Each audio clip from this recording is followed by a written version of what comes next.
থামো, কি শুরু করলা? এর আগে যখন আসতাম তখন তো তোমার চেহারাই দেখতে পাইতাম না, একেবারে আমার বাসার চাচ্ছিলা।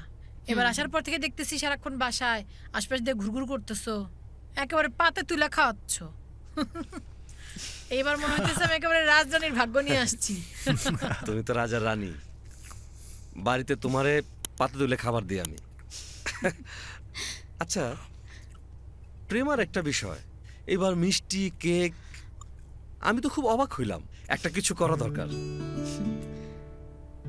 এটা কিন্তু বেকুব সাহেব আপনি খুব ঠিক কথা বলছেন, আমি আপনার সাথে একমত।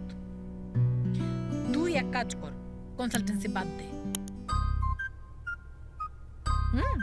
কেকের দোকান দিয়ে দে, খুবই ভালো চলবে। এত ভালো বানাইছিস, আমি অবাক হয়ে গেছি। না মানে আইডিয়াটা কিন্তু ভালো।